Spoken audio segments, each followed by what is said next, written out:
with Sanderson!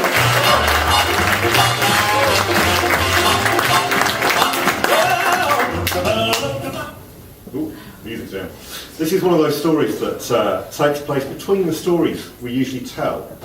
And it's a true story, only the events have been changed. It's called The Land Rover Falls from the Sky. And it starts like this. We're running. Myself and Simon and Chris, we're running across a beautiful, freshly cut meadow beneath a clear blue sky, and we're running really quite quickly away from the guys with guns. I should probably backtrack a bit. I'm a bit nervous actually about admitting the next thing, but the shirt's a dead giveaway. After Alan was talking before the interval, I probably shouldn't say that I work in the media. But not the Telegraph, not the Daily Mail. When this story takes place, I was a producer of science and engineering programmes for children's ITV, which was pretty much the best job going. It was brilliant. You can ring anybody up and ask to borrow their toys. And the person with the best toys, right, is obviously the Queen, when she's not having other people look at her shit. She doesn't look after the toys herself, she has a department to do that. They're called the Ministry of Defence. And when you ring them up and ask if you can go around their place to play, they usually have got homework or a war or something. But no, in this case, they sort of thought for a bit and said, all right. So we go down to RAF Lynham in Wiltshire, where the best toys are Hercules transport planes, those enormous great things. It's like a lorry with 16,000 horsepower, and they're falling apart about as much as lorries are. And they throw anything out the back of these planes. They're specialists. They're the world experts in throwing things out of planes. So they'll throw food, gone. Ammunition, gone. Tents and survival supplies, gone. Land Rovers, yeah, do that as well. Out they go, out the back. I don't really know why, but it's a good gag, so it's worth, I thought we'd film that. So the plan is, you take a Land Rover and you put it in a big steel cage and you put a whole load of like airbags down below it to give a fighting chance, and then parachutes above it, and you cram it in the back of the Hercules, and there's just about enough room for a camera crew and a presenter, and a small bit of steel wire. It's about that diameter. And when things are going well, that's the only thing holding the Land Rover in the plane. The parachutes stream out the back, and you hope, for probably the only time in your life, you hope that violence happens. Because if the wire doesn't break, you've got real problems. If it breaks, the Land Rover goes shooting out the back, and if the parachutes and the airbags do their job, then that's great. You've got a kind of controlled crash. Otherwise, you've just invented the world's worst bomb with wheels. So, Land Rover's in the plane, filmed all of that, we've got wings, we've got wheels, slight problem with the Hercules, it's on bricks. And we say, hang on a minute, does that happen a lot around here? Do you get bricks on your, people nick your alloys? But no, it's all right. There's a guy who's got a rubber mallet and he's adjusting the brakes gently with larger wire hammers. And in the cockpit, there's the navigation equipment all in bits, and there's a gunner with a soldering iron. But eventually, we get to the point where the plane more or less works, and then we spot another snag. I'm starting to get the impression that the RAF have some great toys, but they don't really work very well. And the problem we've got is between where the Land Rover is and the cockpit, there's a big bulkhead and a caravan door in it. Round the door, there's a bolt, and a bolt, and a bolt, and a hole.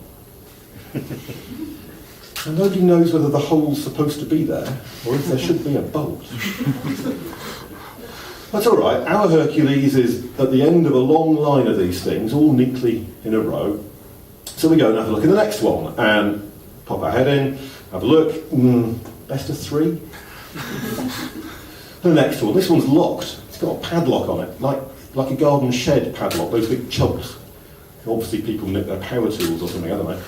And we've got a real problem by the time we get inside that, because, the plane's supposed to have a bolt where we've got a hole. Okay. Nobody knows what the bolt does, so we can't fly that plane. Right. Well, that's all right, there's a whole load of these things. Why can't we fly this one? No, that's on bricks. The next one's got no navigation gear, the next one's missing an engine, the next one looks like somebody's washed it with paint stripper, and it turns out that's actually what's happened. There are a whole load of these things, and none of them work. Not a single one of them works, apart from ours. Oh, shit. That's easy. We take the bolt from this one and put it in... Ooh, we can't be doing that, they say. Planes are owned by the Queen. They're Crown property. Rendering it unserviceable isn't just vandalism, it's treason. Can't do that. So, eventually the RAF come up with a perfectly simple solution to this. They call the test pilot squadron at another base and get them to stop playing Xbox and find the Hercules that they've got lying around somewhere and take a bolt out of it, fly it around a little bit, check it doesn't fall out of the air, and there's a whole load of paperwork that gets faxed around back and forth, and they approve a new variant of Hercules, just for us, which is exactly the same as a normal Hercules, but missing a bolt. It only takes about 5 hours, which is quite impressive, really, but heaven's sake. So, the Land Rover's crammed in the back, my crew's in the back, my presenter's in the back, Simon, the assistant camera guy, Chris, the sound recordist, and myself, we film this thing taking off. Brilliant. It's going to head off to the Welsh Valleys, do a bit of sightseeing, then come back to another base just down the road and drop the Land Rover. Brilliant. We've got to get there, which isn't quite as straightforward as we'd hoped. As we approach the base, there's the base and its entrance, and then here there's a big roundabout. And on the roundabout, there's a lorry, a really knackered lorry, almost as knackered as the Hercules. And the lorry's carrying about 15 tonnes of animal feed pellets. You know, those quite big brown pellets. But we know this because it's on its side, and there's 15 tonnes of pellets on the road between us and the shit. We stick our heads out of our window, Simon, who's driving the van, and myself, and we're about to swear quite loudly when we notice our Hercules has just arrived from Wales. Double shit. It's going to fly around, do a circuit, come back. We've got to go round the base, all the way round the base. It was quite a long way. That's not great when Simon is driving the most beaten up transit van you've ever seen. It used to say Yorkshire Television on the side, that's all rusted off. It really shouldn't do what it did travelling around that base. On the other hand, he was a former, in fact he was at the time, a junior rally driver. You know that thing that like hot hatches do where they lift a back wheel, it's really quite camp? That, in a transit van, too fast. We finally get to the fastest, to go all the way around the base and get to the gate. At the gate, there are 2 sentries with assault rifles and one of those lifting barriers, which is down, obviously. Simon does the reasonable thing, aims straight at the barrier and floors it. It's not really recommended. This did happen before 2001, but kids' TV disclaimer, don't try this at home. What happened in 1998, very, very straightforward.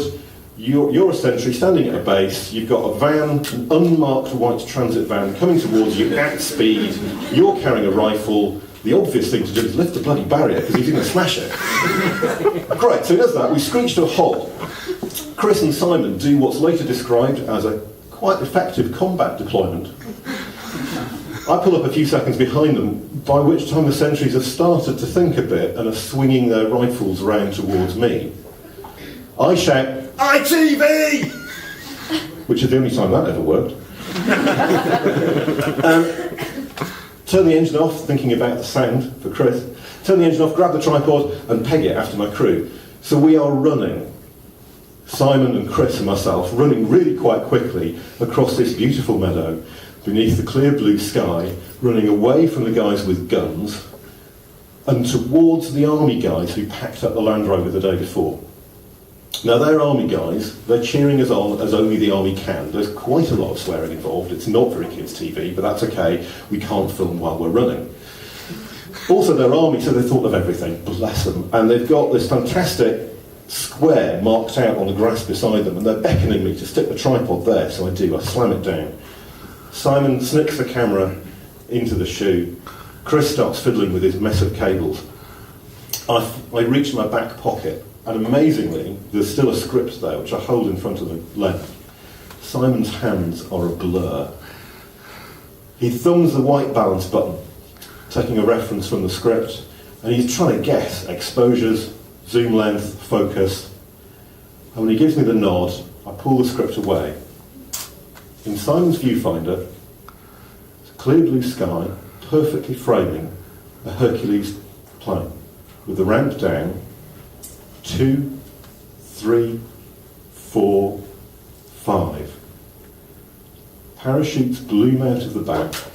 Inside, there's a twang, and a Land Rover falls from the sky. Thank you.